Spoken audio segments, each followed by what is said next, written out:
Welcome to Real Chat with Kat, the podcast that's all about real conversations for real transformation. I'm your host, Kat Polsinelli, professional speaker, MC, and best-selling international author.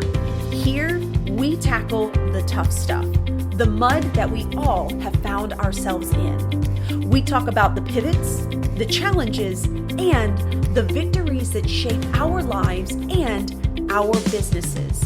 From overcoming trauma and finding your voice to navigating life's unexpected twists, we get raw, honest, and open.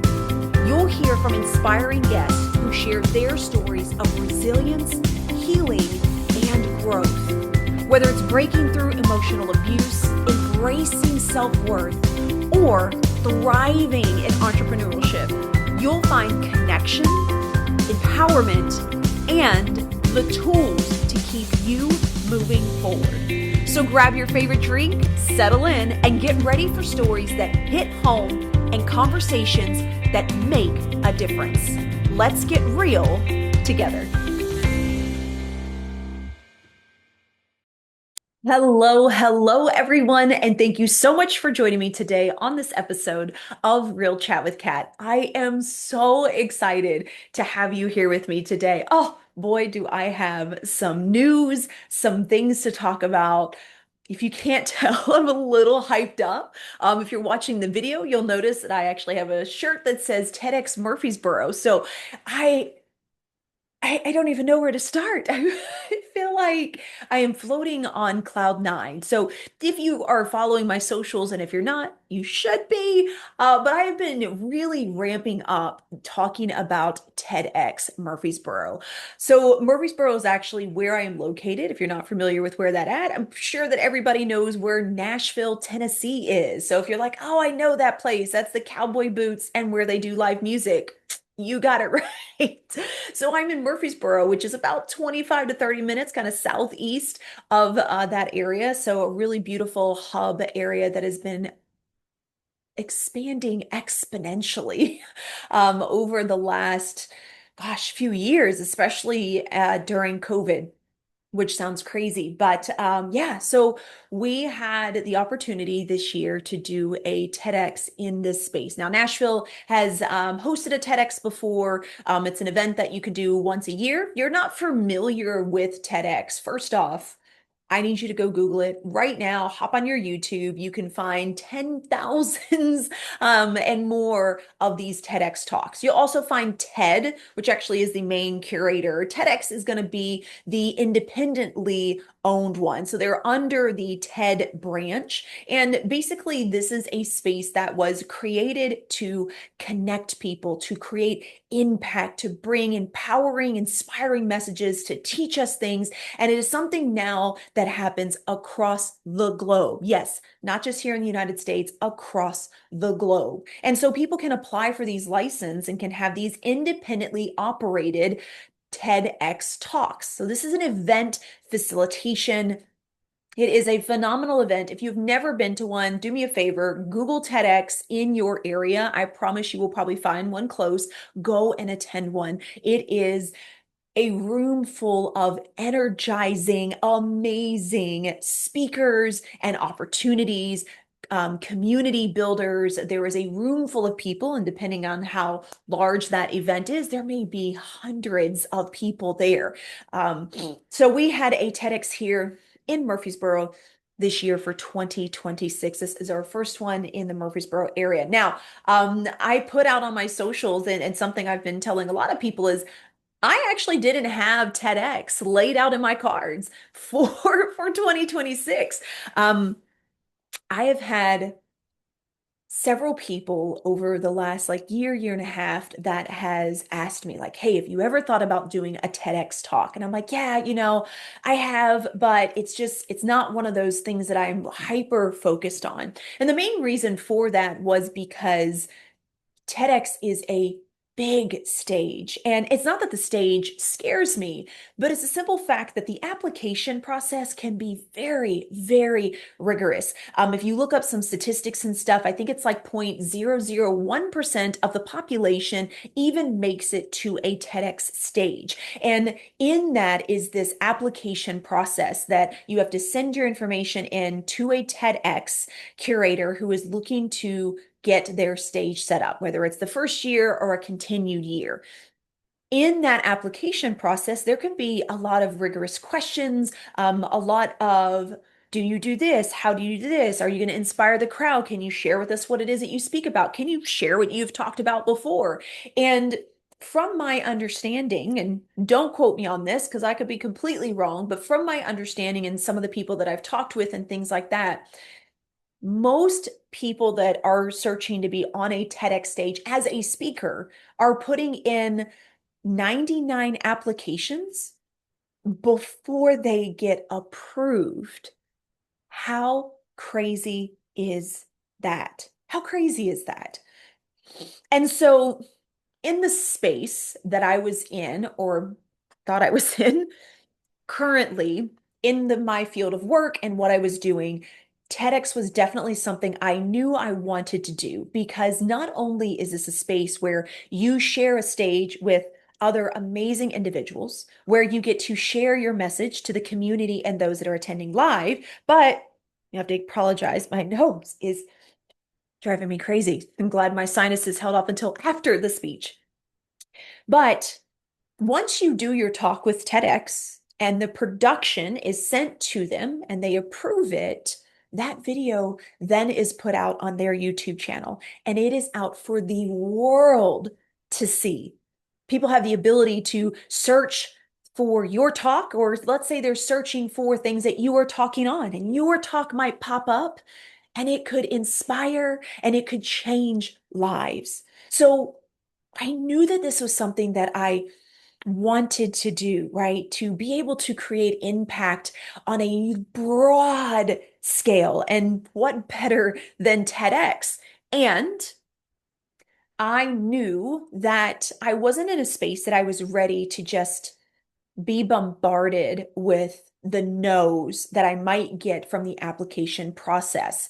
It's not that I'm not very secure in my speech or what I know, what it is that I know I have to offer. But each one of these TEDx platforms are independently operated. So there is a curator that has their own set of rules and their own set of ways of doing things. And they know exactly kind of what they're looking for or what they want in someone. And I might not fit that mold, right? So it doesn't matter how much impact and how much goodness I can tell them that I want to do and what I want to share. It has to match with what they are looking for. And they also have to have some locals come into their space. And so, what I mean by that is TEDx can have others come from outside the state into it, but TEDx itself requires that you also have some local people as well, because that's kind of part of the reason for facilitating it in your space is to bring that connection and that community and grow your area while also uplifting those that are in your area, right? So,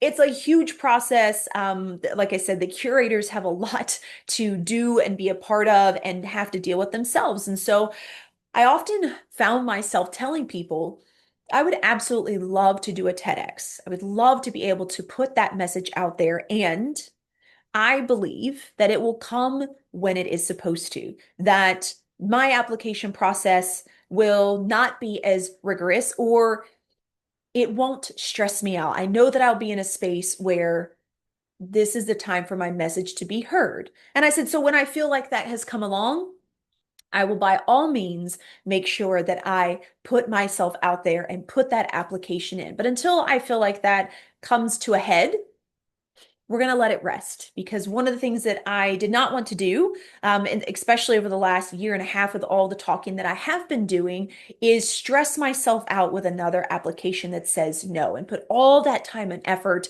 into putting in that application and giving them exactly what they want, just to have to redo it again. Now, that is a choice. All of us have that choice, right? And some people do that. They are so ready to give that TEDx that they put that application in and they wait until they get that yes. And I 100% applaud those that do that. That is a lot of time, that is a lot of effort, that is a lot of dedication. So kudos to you. For me, that's not how I wanted my adventure and my way be when I did this. So I kind of already had it envisioned in my brain, right? And so I was like, I'm going to let it come to me. Well, wouldn't you know that lo and behold, I was scrolling on Facebook one evening and I had a random message pop up on my Facebook. And it was a gentleman that I know because of my son. Um, I've never really met him. I've been a part of a couple of things. We've crossed paths when we were in the real estate industry, but I knew of him because his son knew my son. And they were in high school together a few years ago. Can't believe I'm saying that. It's a few years ago. And I never see his post, never. And I saw this post that said, hey, we are hosting a TEDx right here in Murfreesboro, and we are looking for applicants. We have a few open spots left. And if you're interested, send me a message. Let's connect. And I thought, you have got to be kidding me. Here I am telling everyone that I don't really want to travel for it. So I'm going to wait till something a little bit closer happens. I'd actually looked on our TEDx Nashville and it didn't look like they had anything coming up. I'd actually reached out to a couple people to see what they were doing and didn't get anything about anything happening. So I thought, you know what? We'll lay it to rest and it'll happen when it's supposed to. So when I saw this post while I was scrolling through, I thought, well, this is it. This is it. This is what I asked for. And what better place to have it, but in the area that I live, in the space that I talk the most, and with a community that I think is really going to be captivated by my message. And I felt like this is the time to share it. So I reached out, I put in the application, I did all of the work, and in December, I got the go ahead that I would be a TEDx speaker. Talk about an amazing birthday present because my birthday is at the end of November and a wonderful Christmas gift right before the holidays. However, I couldn't tell anybody because they hadn't made the announcement. So I had to wait until January before we could actually start telling people that we were a part of it. I was bubbling inside to know that this was the moment. Now I get to create and craft something that not only is going to share parts of my story, but is going to be able to connect with everyone on a singular level. Because we were talking about judgment, something that I know every single one of us has faced, is facing, and is going to face now and in the foreseeable future. And so it really is interesting in the process of a TEDx and all of the things that go into this. And I really poured my heart into my message because I wanted not only the local people to be able to be inspired and feel like they felt something and that they could do something different, but I know that that message is going to get out to the world and it's going to be able to make a greater impact. Now, I know you're probably wondering, okay, Kat, that's great. Like, that's awesome. I'm gonna go look it up now. But like, what does this mean? What did you talk about? What are all the details? Give me it before I press skip and I head on to the next episode of something else, right? Stay with me. My TEDx talk was on judgment. The name of my talk is What Judgment Takes from Us and What Courage Gives Back. Now, if you've been following the podcast for a little bit, there's been a couple of solo episodes I've done before where I really go into the definitions of the words that we use on a regular basis. So things like strength and confidence, because as a society, we have our own definitions that we use, right? Strength is one of those that is used tremendously, right? Oh my gosh, you're so strong. You're so brave. Congratulations on that. That must have took so much guts. You must have had such immense strength to get through this or to get here. However, the word strength is the capacity to exert or withstand force. Yet we have broadened that term to use it in many arenas. And we do this with many terms every single day. And it's kind of just become an understood language that's not really in the dictionary, right? For me, when I was coming out of my abusive relationship, words really did have a dent on me as an individual. And I'm sure that you probably have a word that you have used or that people have used to describe you or tell you something that as soon as you heard it, you're like, oh, please, I hate that word. Or it just didn't resonate with you, right? Maybe you had a word that somebody used and immediately you felt it and you felt so disconnected, you're like, great, so I'm this instead. And so I challenged the audience to understand these words at their core. It is one of the reasons why I use courage so intentionally, because courage to me is a choice. Courage is the willingness to face the adversity, fear, or uncertainty right there in front of you. You get to choose courage. And for that, I love that word. When I'm having a hard time or when I see somebody else that is struggling, I tell them, wow, that is tremendous courage that you have. You are a courageous individual because they are choosing to face that difficult, that fear right there in front of them. And sometimes, even though we have the saying that sticks and stones may break my bones, but words will never hurt me. Well, I think that's kind of a crock of bullshit.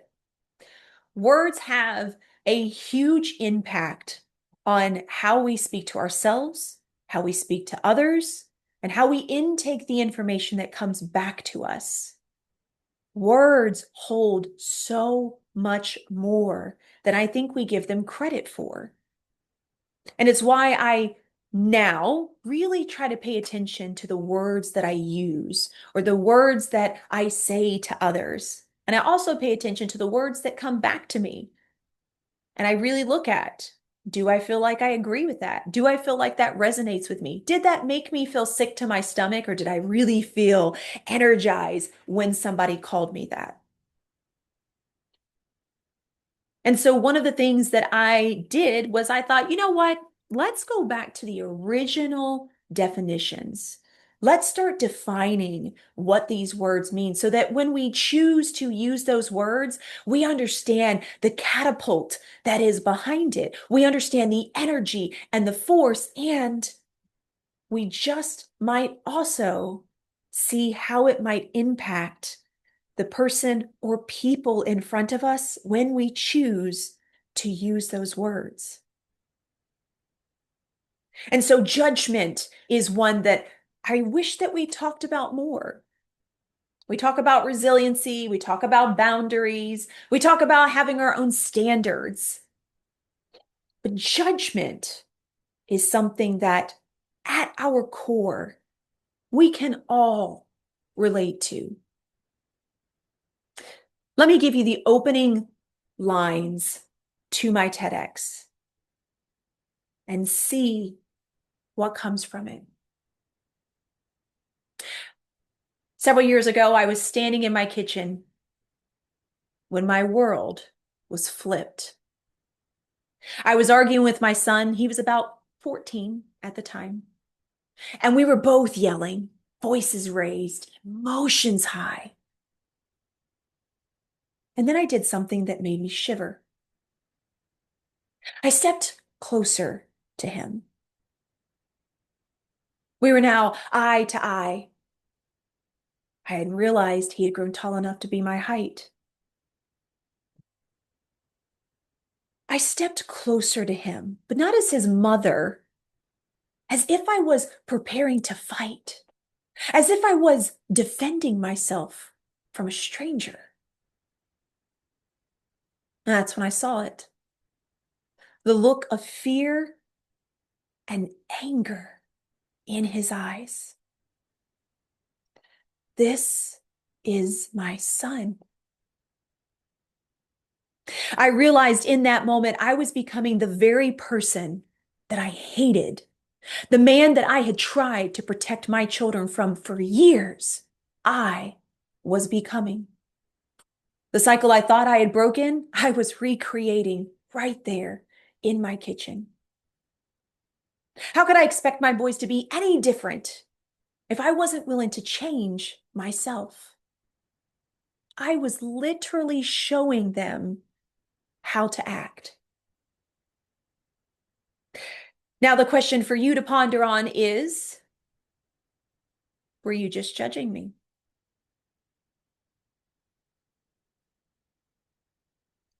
Made you think, didn't I? How many times have we heard the beginning of somebody's story or heard a conversation when we're standing next to someone and we only hear bits and pieces and immediately we make a judgment? But we don't know exactly what that person has been through. We don't know what they have suffered, what they have dealt with. We don't know what they were handed when they were a child or through their entire life. But we immediately judge them. Even worse, we judge ourselves. One of the things I talk about in my episode or in my TEDx talk is I heard this quote listening to a podcast, and someone said, "Be careful how you judge others, because what you judge outward, you also judge within." And boy, that one hit me because I believe that that is something we have all done, right? We judge ourselves and we judge others constantly.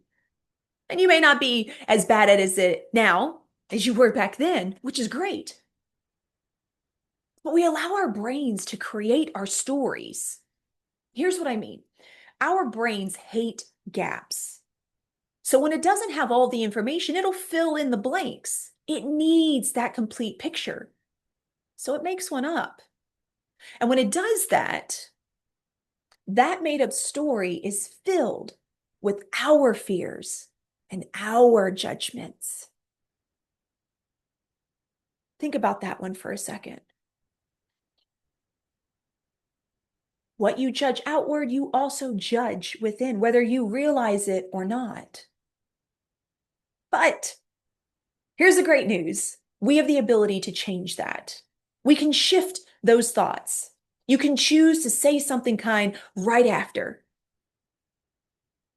This can be about yourself or it can be about others, but you can give yourself grace. You can give yourself space. Have you ever told yourself, "Oh, I'm a mess"? How about, "No, I am doing the best I can"? What about, "Oh, I'm a failure"? Ooh, I know some people have said that one. What about, "No, I am learning and growing"? It sounds a little fishy, right? Sounds a little forced. But what's interesting is slowly things begin to shift. And this is something that I realized in my own life years ago.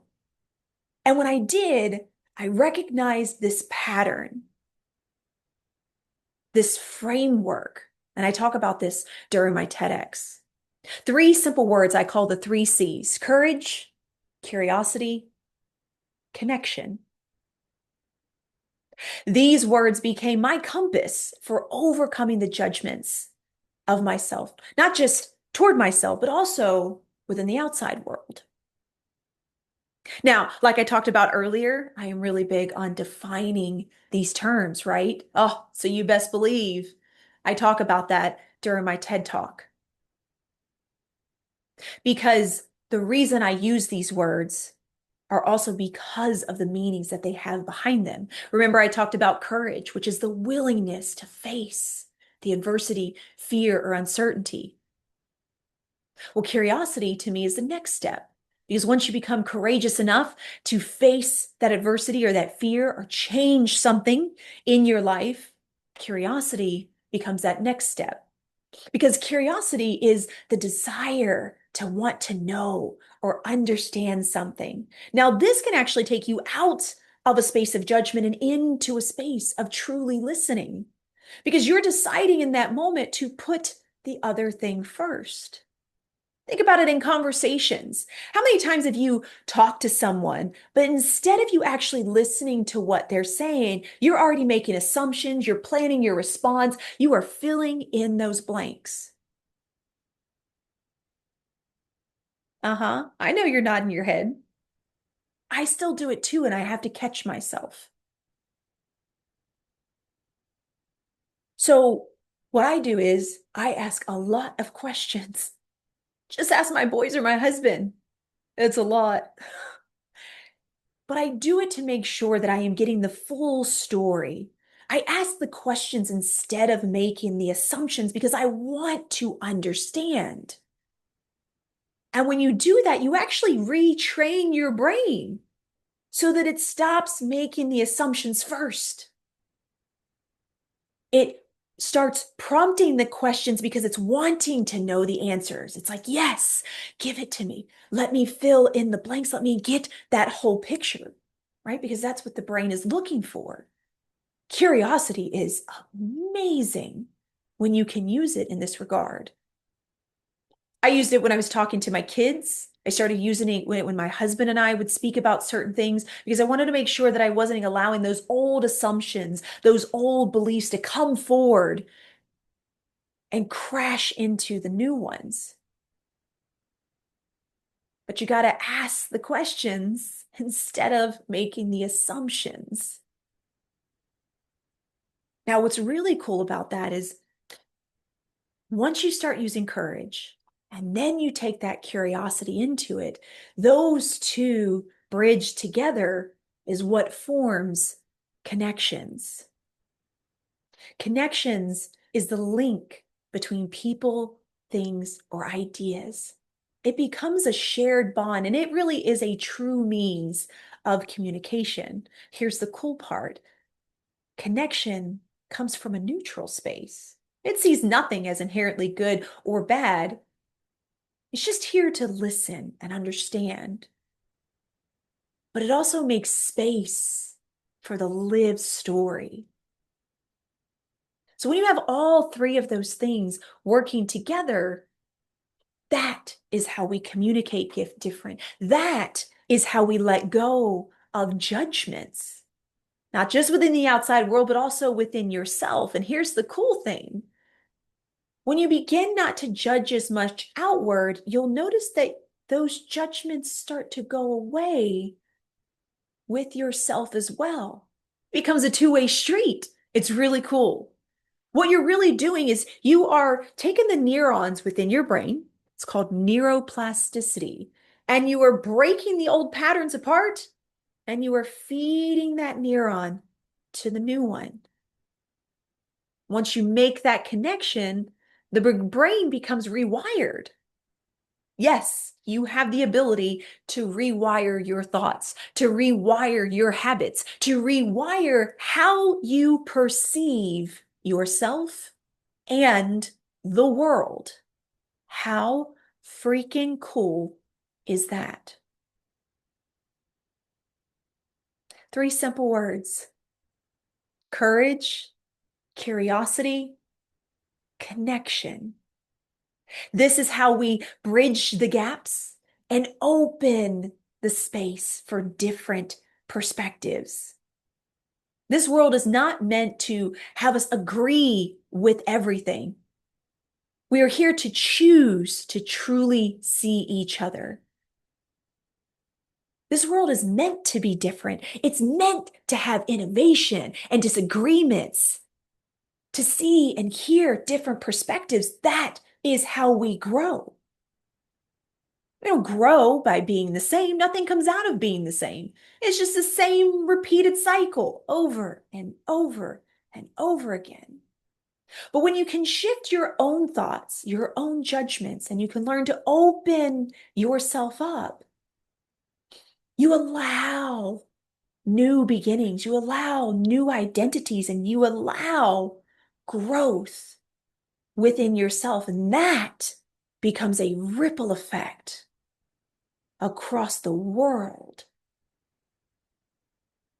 Because you see, when we're just judging and we think we're keeping it contained, we're not. It leaks out and it poisons everything around us.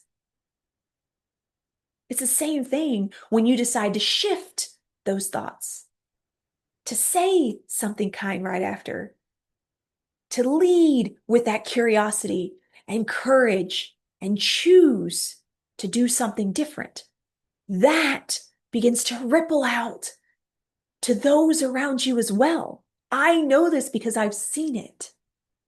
It happened with my kids and the bond that got created by me being open and vulnerable. I got to see it in communication with my husband and how we talk about and have become open about things. I have seen it with law enforcement in the ways that I came in and shared parts of my story. Yes, those that I was ashamed of.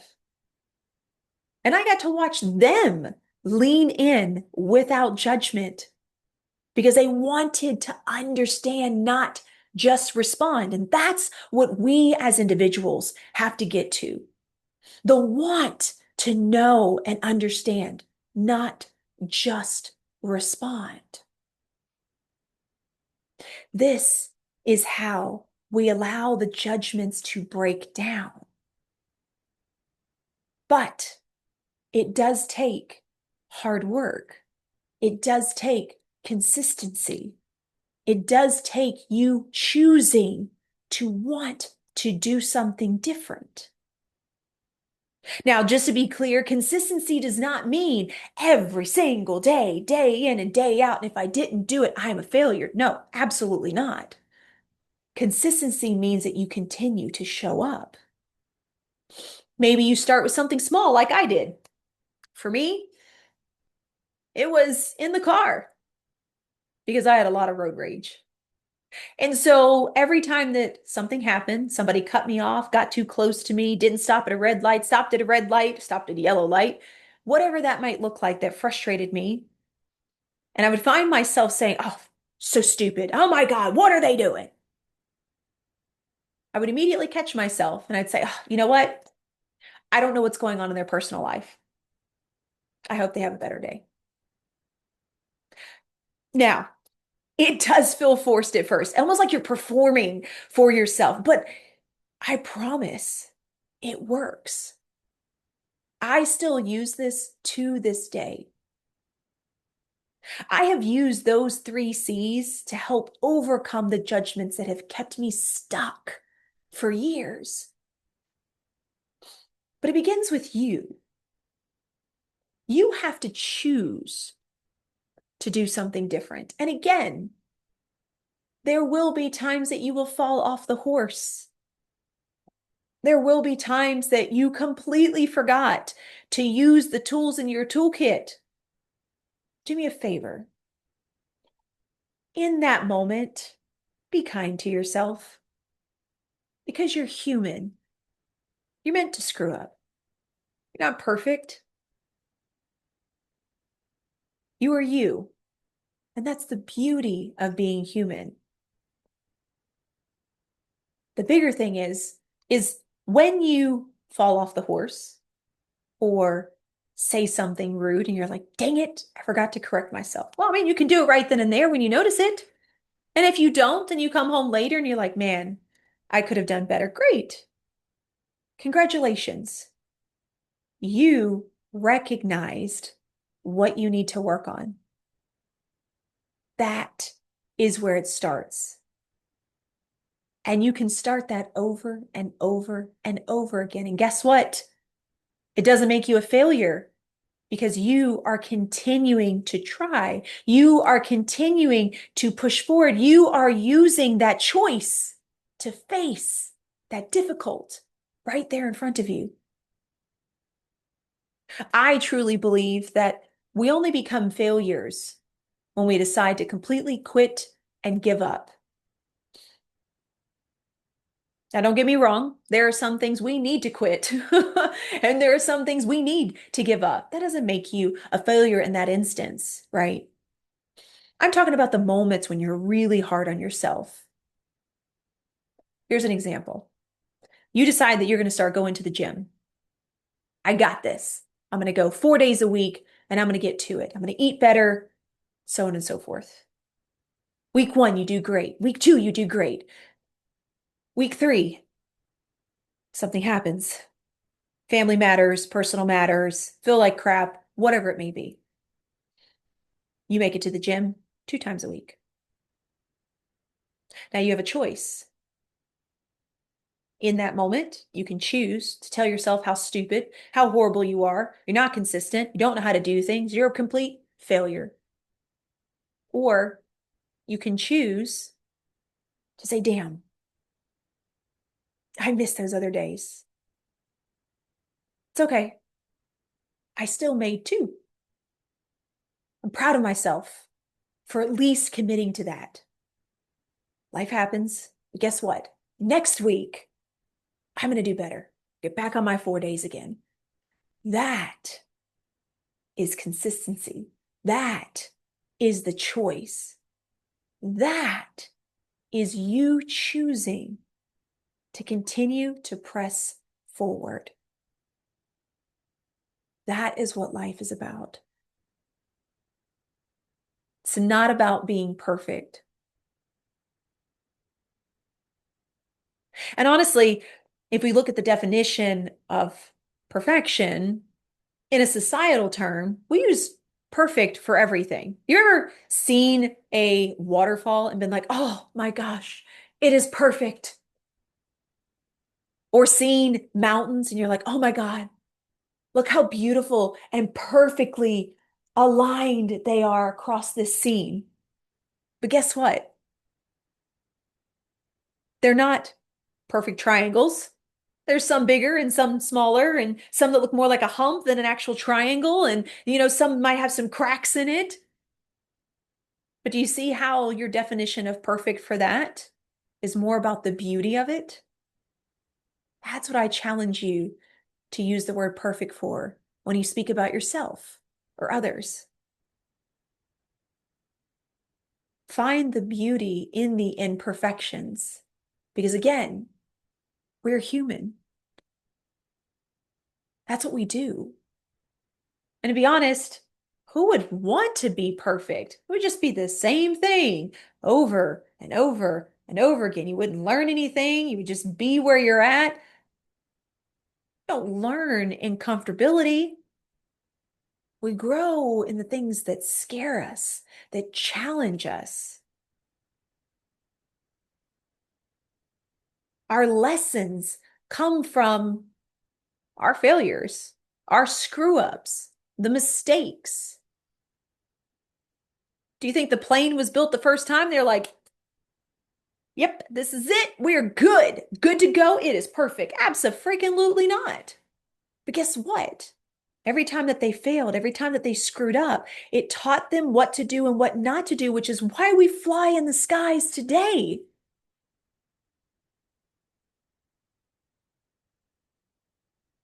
So you get to choose.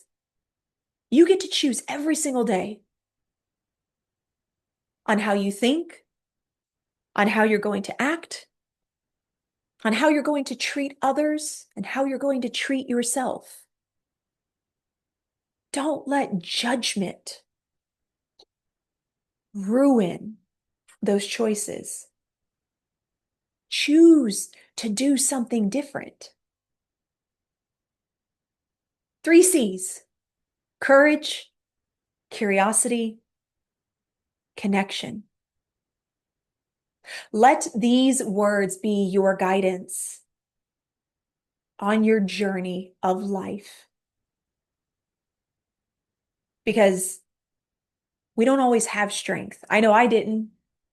There were so many times in my life where I wanted to just give up, let go, let the darkness creep in.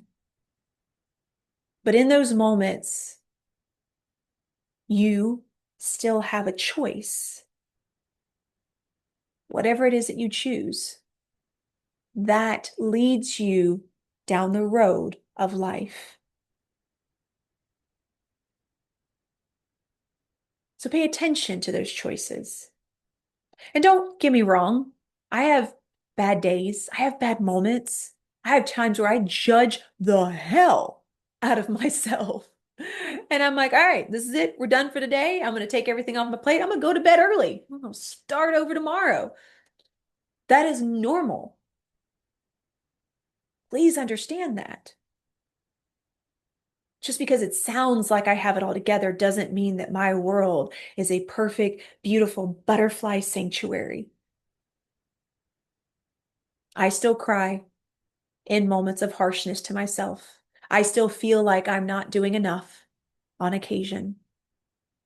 I still feel like I could do better, or I'm not pushing myself hard enough. That is normal. Every single one of us feels that on a regular basis. I don't care what you've been through. I don't care about how successful you are. You still have those moments. You just might not hear about it publicly as much because nowadays everybody likes to share the good stuff. I'm here to sit with you in the mud. So reach out to me, DM me if you're having a shitty day. I have a few minutes. I can always listen. And sometimes that's all that you need. Sometimes just getting it out and knowing that somebody heard it can shift your whole perspective of your day.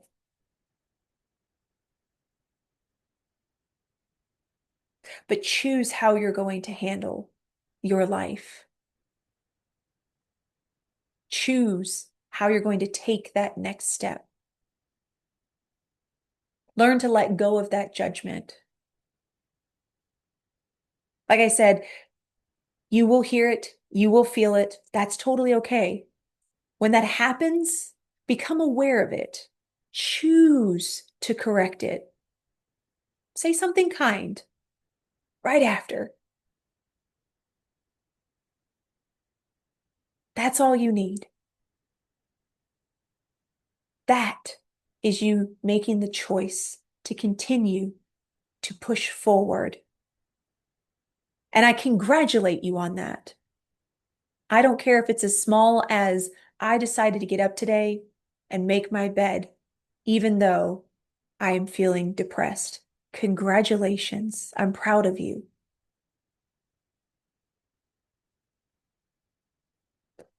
Celebrate the small wins for you. I had someone once tell me, as I paused in the middle of sharing my story, and I said, I know that people have had it harder, so much harder. And this person said, please don't compare your story to others. Your story is yours. That has stuck with me over the last few years because so many times we compare ourselves to everyone. You are on your own timeline, and your timeline does not need to match up with anybody else's because no one has the exact same story you do. They might not have the same childhood. They may not have had the same difficult situations that you did at whatever chance and time that you did. And that is what makes us different. So stop living by everybody else's timeline. Stop judging yourself because somebody else at the same age has made it further than you. Who cares? Because their story isn't yours. Stop comparing yourself to others.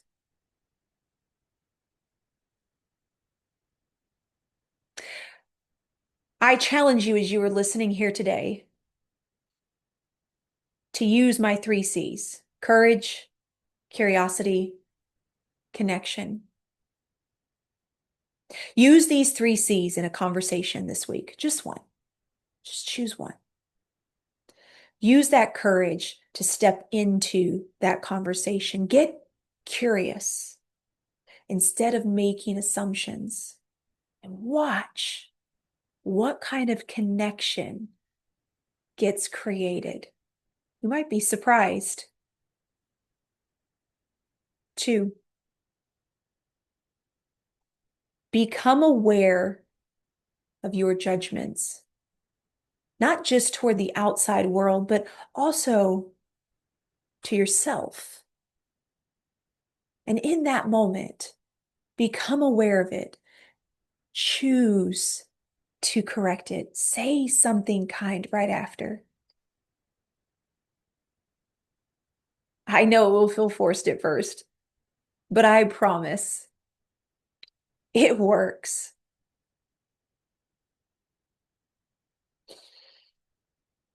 We must begin to heal ourselves before we can cause a ripple effect that could help heal others. And letting go of judgment is one of those first steps. But it begins with a choice. So I encourage you to be aware of the choices that you make today and moving forward.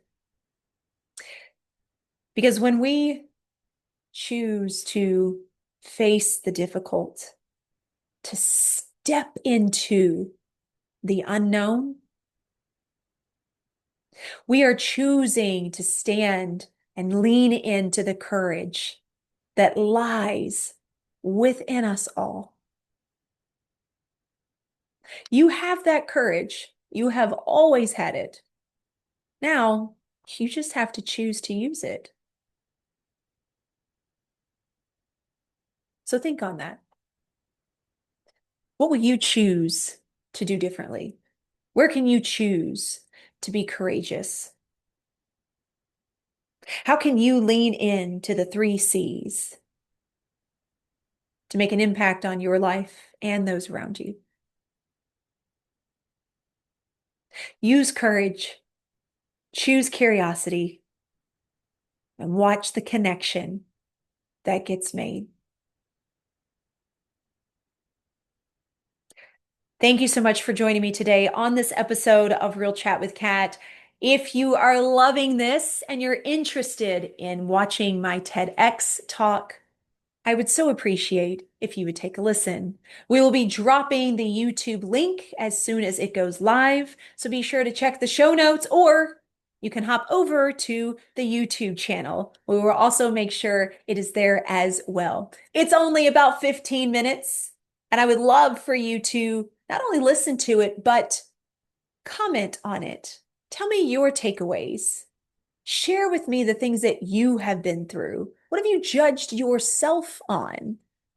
Let's have a conversation. I'm not just looking for a comment for you to tell me how amazing it is. Let's chat. That's what this podcast and my Envision is all about. Real conversations with real people. Until next time, do one thing positive for someone each and every day and see the difference that it makes in your life. Catch you later. Thank you so much for tuning in to Real Chat with Kat today, where real stories meet real solutions. If you loved today's episode, don't forget to subscribe, leave us a review on Apple, and share this with someone who may also need to hear this as well. Let's also keep the conversation going. Follow me on socials at The Lotus Effect, connect with our incredible guests, and remember, you are never alone. Your story matters, and you have the ability and the power to rewrite it. You always have a choice. Until next time, stay strong, stay inspired, and keep showing up as the incredible, unstoppable